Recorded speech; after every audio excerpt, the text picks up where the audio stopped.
Alright, let's continue. We have equation 4.23, page 142, right? You have that equation? What is the difference between the equation in your book and this equation?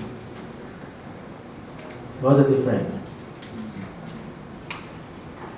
Are they identical? Or they're not identical?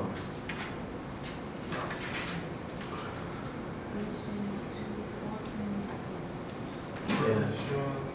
4.23. Are they the same? No, they're not the same. Are they the same? So this is on the left hand side. In the book, it is on the right hand side. It's not identical. It is not identical. It is not. They're not. They're not identical. What about the exponent? Exponent for the VM, are they the same? So 3 minus 0.2 is 2.8. 2.8 multiplied by 0.4 is written in the book. I write 2.8 multiplied by 0.4. They use liquid, that's the Liquid density and viscosity. Yeah. I have mixture, right? That's the difference. Okay. Which one would you like to use? So I have rho m and mu m. In the book is rho l and mu l. Okay. This transition F, transition to dispersed-bubble flow, coming from either bubble or intermittent flow. So what do we do? So let's find out where is this rho m mu m come from. It's a purple part, right? This is a purple part. This is from frictional pressure loss, right? I have rho and Vm over there. So this from here, and it is from here. What do we have in the book? Same thing for epsilon, right? 4.117 is Vm divided by rho m. Okay, and minus dPdL is F sub m. And expression for the F sub m is mu no slip, right? Okay, in the book, it doesn't use rho no slip and mu no slip. It uses rho L and mu L. Okay? Rho L and mu L. That is in the Taitel formula. So the difference is 4.19. Look at 4.19. So in 4.19 we have F sub m friction factor that used to calculate eddy viscosity is nothing to do with mixture. Okay. So what do you think, Anders? Use the one in the book? Yeah, rho no slip, and that is not going to be the same as the one in the book. No slip means use lambda to calculate viscosity. So the question here is dependent whether do we use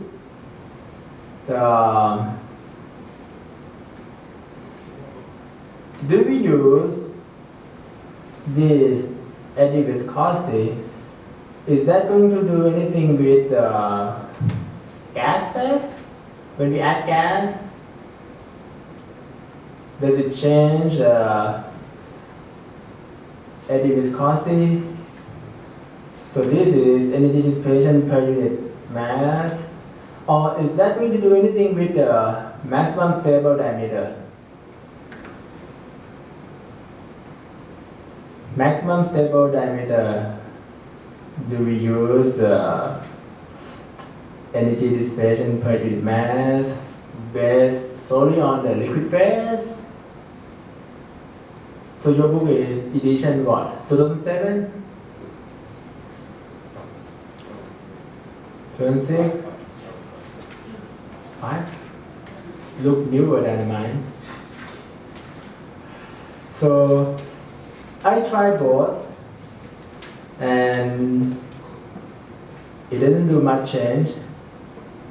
Use the equation in the book. Okay, use the equation in the book. And if you use this one, you will get value that close to it. The difference is when we calculate additive viscosity, whether we use single phase approach or we use pseudo single phase approach. If we use just single phase approach, we get the equation in the book. If you use pseudo single phase approach, like add gas viscosity in it, we will get another value. So to get this line, to get this line, this dashed line, that's the equation in the book to get the dashed line. So if you use the one in slide, I don't know where it is. Maybe it fit better. I don't know. Try that, tell me. That's why I put different value. Yes. For dispersed-bubble flow, is the assumption not that the gas can't be slower than the liquid, the gas can be at the same speed. Same speed. How do you calculate the additive viscosity? How do you calculate? Yes. How do you calculate additive viscosity? When you calculate additive viscosity, that epsilon, is that based on single phase pressure drop or pseudo single phase pressure drop? You see this DPL? What their reason is, it is the force from the liquid phase that make anything like that. And I actually agree. So the one in the slide is not correct. Well, Not the same. If we are transiting to something that becomes like a pseudo single phase, they're coming from when you have two phases in either the bubble or the slug flow. And I think we should be using the extra. Use the one in the book. Okay. I think we should use the mixture too. So later I may tell you, try to do with this equation and equation in the book and see how much is the difference. I think it will be negligible because your hold up is very large for dispersed-bubble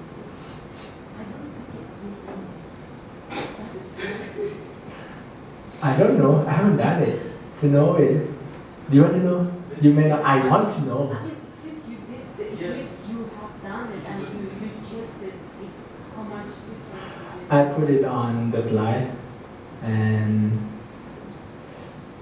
I want you to check and you tell me. Okay? So maybe homework 7. Let's wait. So basically, if you start with the equation in the book, this term, use a liquid phase, then you will end up with the equation in the book. So this will be liquid and liquid. Okay? And when you do the test, use equation in the book. When you do the homework, I will probably ask you to do both and show me which one fit with the data better. Okay? So next year I can tell, okay, this is just typo, or I remove it entirely, or I say it's the same or something. Okay, we have transition F. Okay, transition F is a comparison between critical diameter and maximum stable diameter. Okay, maximum stable diameter is from turbulent force of liquid phase that make the droplet break. Okay, if we have high gas flow rate, we cannot have dispersed bubble flow like 90% of gas and have dispersed bubble flow, right? It's not possible. So we have another argument for transition for dispersed bubble flow to other flow pattern. Transition G, this line. Okay, this line is for transition G. Cubic lattice packing of gas bubble, alpha is 0.4 0.52. Okay, that is for gas bubble packing. So dispersed bubble flow cannot exist for alpha greater than 0.52. If alpha is greater than 0.52, it packs too tight, and we don't have dispersed bubble flow. It will coalesce, right? If you look at the picture, the first page, you have this kind of picture. So we have, this is bubble, right? This bubble. So when bubble pack like simple cubic, the void fraction is 0.52. If we pack tighter than that, do you think it would be like bubble on top of bubble or something like that, very tight? See what I mean? 3 bubble and the one on the top or something. They said it cannot. If it's tighter than that, it's probably coalesce.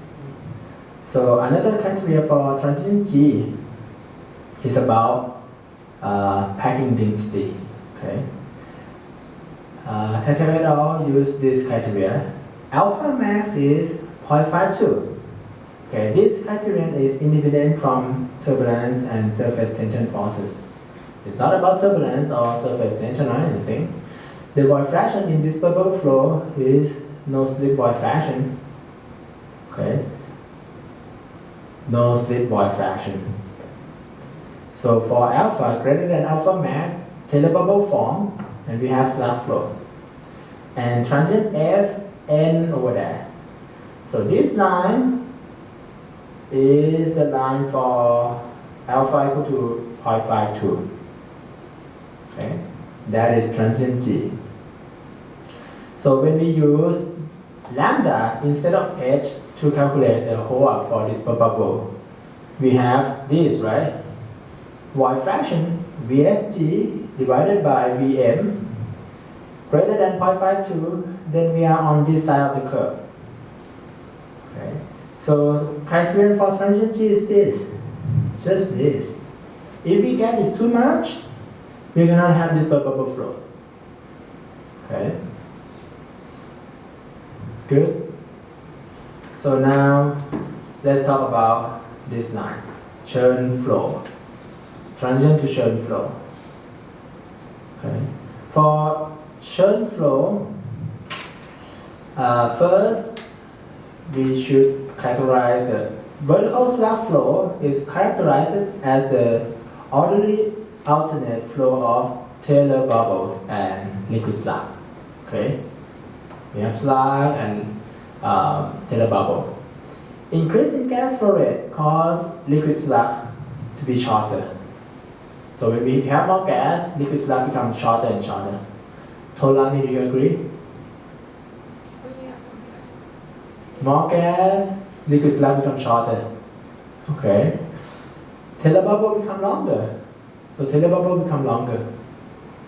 Eventually, liquid slug are blown through by the gas phase. And we have transient to slug flow, churn flow. So if we have, okay, Taylor bubble, increase more gas, make this gas pocket become longer and longer and blown through the slug body. Okay, and the slug body kind of break, right? So that will cause churn flow. VTB? No, that's VTB, and we're going to talk about VTB later. Okay, so the interface between gas and liquid phase is not very defined in churn flow. It's like we're checking it, right? Checking the pipe. It's very chaotic. You still remember? Churn flow look like put water in and checking. Just like that, that's churn flow. Okay, the interface is not very defined. Transition from churn flow or slug to churn flow is complex. Not quite fully understood at this time yet. So we use Taitel et al. Nonlinearity model. Okay, so they claim that churn flow is the entry region of slug flow. Okay, so this means if our pipe is long enough, Early on, we will see churn flow. And then we see slug flow later. Good? Not good? How long is long enough? If we have a pipe, 1 meter, do we see slug flow? If we have a pipe 10 meter, the first portion of the pipe will be churn flow. After a while, after a certain length, it will be slug flow. Okay. How long is the entry length? There is a formula to calculate. Okay. Yes. If you want to have all these calculations in the angular side while you have tubing or you're drilling pipe, so what's going to happen to the calculation? You see?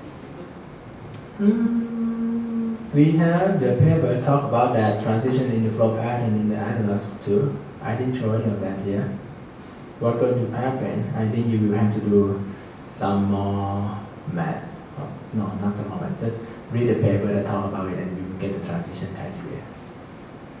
There's similar way to do for flow inside the gap between tubing and casing. Okay. So Taitel model say the stable slug length in this model is LS over D 16. Okay. That's stable slug length. Typically, how much do you get for vertical flow slug length? How many diameter? 28 diameter? 16 diameter or something? But you don't know. Slug length for the vertical flow.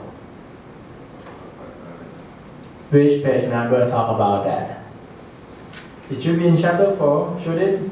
Because we're talking about chapter flow. So, slug. What page number? 100 something? 60 something? 144?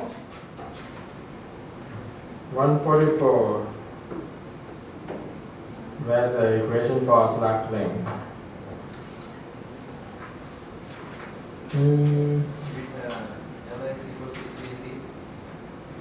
Yeah, I see that. So for, is that the only place that we're talking about it?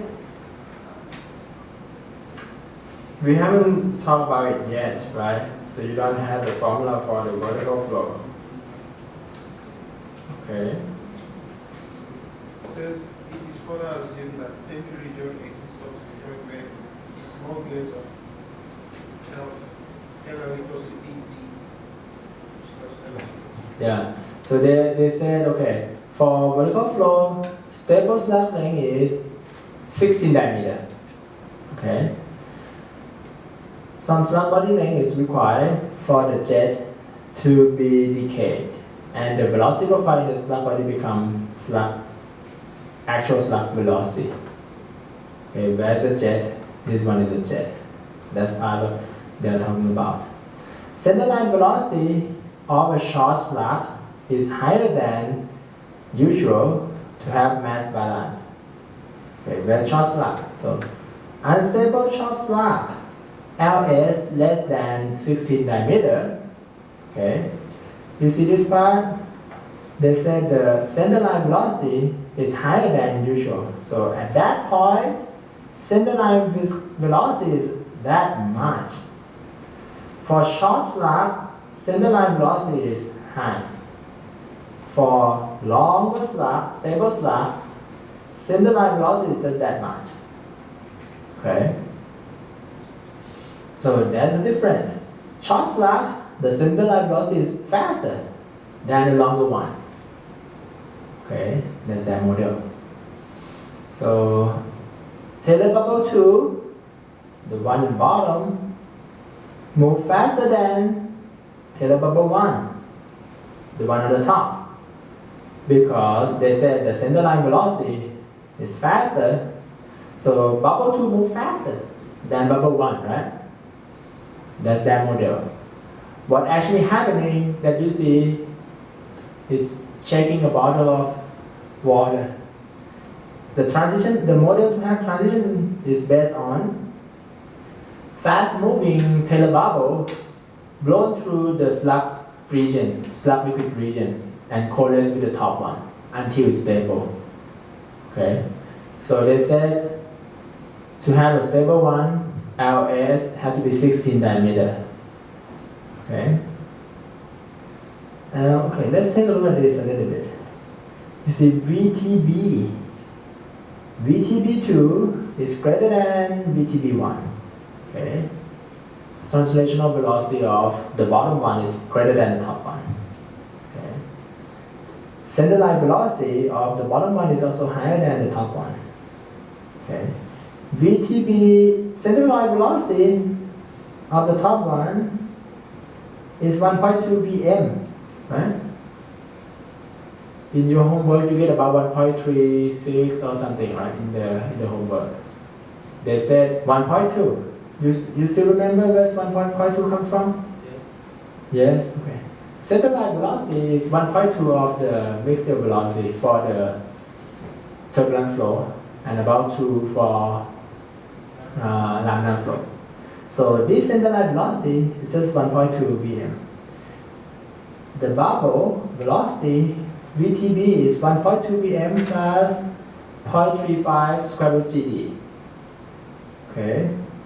The bottom one, VTB2 is higher than VTB1. Good. So it takes some length for the velocity profile inside to be like developed or changing. We can have film falling back, you see, and to have a mass balance for a short slug, the center line velocity is higher than usual. Let's take a look at the math. Okay, as the slug is blown through by the Taylor bubble, the slug fall back and merge with the following slug. So when we break this thing, this liquid merge with that liquid. Okay, so this is going to double the slug length. When it blown through, it double the slug length. Taylor bubble will coalesce with the preceding Taylor bubble, double its length too. Okay. At z equals 0, where z equals 0? So that location, z equals 0, z pointing downward. Okay. At z equals 0, Vc equal to Vtb. So that point, you have this picture in your book too, because I take it from there. Vc equal to Vtb. Center line velocity is the same as the Taylor bubble velocity. Okay. Liquid exactly at the front of the slug move at the Taylor bubble velocity. Okay. At z equal to Ls, that location, right? Z equal to Ls. Vc equal to 1.2 Vm. Let's go back. See this? This is that point, Vc equal to 1.2 Vm. And I have on the next one, Vc equal to 1.2 Vm. So, if the slug length is long enough, Vc equal to 1.2 Vm. You see? Okay. The top one, Vc equal to Vtb at the edge. So I have, or I don't have that explanation over here. So in the next page I have z equal to 0. Center line velocity is the same as Vtb. Okay. At Ls, center line velocity is 1.2 Vm. Okay. Liquid at the end of the slug body moves slower than Vtb. So we are talking about something inside the slug body. Liquid inside the slug body move slower than Vtb. Does it make sense? Is this true for horizontal flow? Tomato. Let's change George. Not true for horizontal flow? Nan Chen Lee. Is this true for horizontal flow? For horizontal flow, Vm and VTB, which one is higher? Yan? VTB, right? So, and I said here, liquid at the end of the slug body moves lower than VTB. Makes sense, right? Okay. Let's take a look at the derivation. So we assume exponential decay for the velocity profile in the slug body. At 0 to 0, Vc is VTB. And then it dropped to Vc equal to 1.2 Vm. So this is velocity in the liquid phase. Okay? So C equal to 0 is that part, Z equal to Ls is that part. So if we assume exponential decay, we use this expression. How do we get that? It is from this assumption. If we assume linear decay, so it changed from VTB to 1.2 Vm linearly, what do? I will get something like this. You see this formula? Vc is Z over Ls multiplied by V plus 1 minus C Z over Ls. So this means decay linearly. But they assume decay exponentially. So we, instead of Z over Ls, we put exponential function. It's like Z equal to over Ls. It's half Z over Ls, but it's half beta. Okay. And beta is natural log of 100. When we substitute the value, so let's say Z equal to 0. Z equal to 0. exp of 0 is 1. So this term gone, right? This term become 1. 1 minus 1 is 0, so this term is gone. So at Z equal to 0, we have Vc equal to Vc at Z equal to 0. Make sense? So we try to do exponential decay. At Z equal to Ls. So this become 1, this become 1, right? exp of minus beta.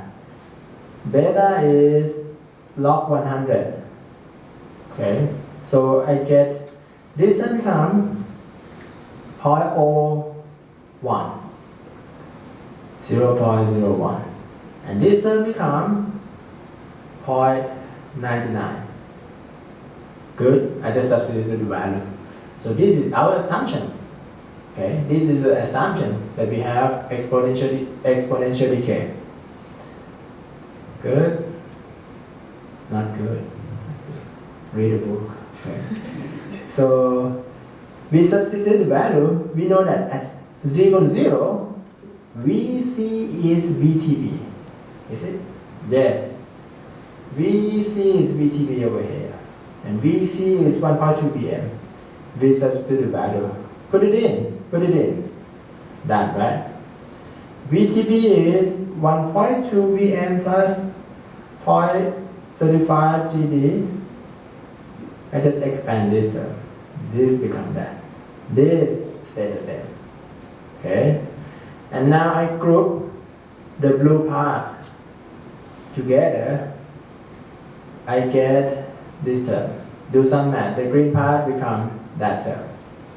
Do some math and I found Vc is this function with the exponential. Okay? C is the center line velocity. The direction Z moving downward. Okay, now let's take a look on what did they do. So it said if it is sufficiently long, the slug body long enough, Vc approximately 1.2 Vm and VTB is not faster than usual. So not faster than usual means VTB is that much. Okay. So let's try this. The only equation that you want to get is this shrink rate. Okay. How do I get the shrink rate? So the shrink rate depends on the bottom one and the top one, right? The speed between the bottom one and small one. Arya, concentrate a little bit, okay? So we have VTB2. VTB2 is that. So I have 0.2 over here, okay? So once I combine this and that together, I have the shrink rate. Shrink rate tell me the rate that the distance will shrink, okay? The rate that the distance will shrink depending on the velocity of the top bubble and the velocity of the bottom bubble. If the velocity of the bottom bubble is a lot faster than the top one, so it shrinks fast. If the velocity is similar but it's a little bit faster, so it shrinks slower. Okay? So this is the shrink rate after combine every equation together. How do we get this one? To get this one, I put VTB2 minus VTB1. VTB2 is this one. VTB1 is this. So velocity of 0.2 minus velocity of 0.1. Not make sense yet? Okay. Take a look at this length. This length, you call it, okay, L. Oh, okay. Let's try to take L. Let's call that length is L sub S. Okay. This is that length. The change in time of this L sub S will be, okay, L sub S depend on this coordinate and that coordinate, right? So L sub S may depend on, so I should call that P and that is Q. So L equal to P minus Q. Okay. dl by dt will be dp by dt minus dq by dt. dp by dt is this velocity, right, which is VTB2. dq by dt is that velocity, which is VTB1. Okay? It's the difference in velocity give us the shrink rate of this L. Give us dl by dz. And I use velocity 2 minus velocity 1. You may notice that we have negative sign. Negative sign is to make change from this L to the definition of z because it points outward. So after we put it together, the shrink rate is the difference in the velocity. The difference in the velocity, we define the velocity like this, right? The difference in the velocity is velocity at VTB2, which that much, VTB1, subtract them, I get that. Okay. Of course, read the book and you see this. Okay. This doesn't give you a completely clear definition because you take more time to go through it. So you get this term, that's the shrink rate. After we do the shrink rate, so we integrate it. Change the variable, integrate it. After the integration, we get the formula. Okay? Substitute everything in from the formula. I get the summation infinite series of summation form of TE. TE is a term that make us to entrance link. Rearrange it, put everything, I get this equation. And it is not the same as the equation in your book. To make this equation to be the same as the equation in your book, we have to use VT equal to VL plus 0.35 square root GD. If we use this, then the equation that we get will be the same as the equation in the book. This one I have already checked. Okay, I have already checked. It doesn't make much of a difference. So whether you use this one or the equation in the book, it is the same. Bye bye.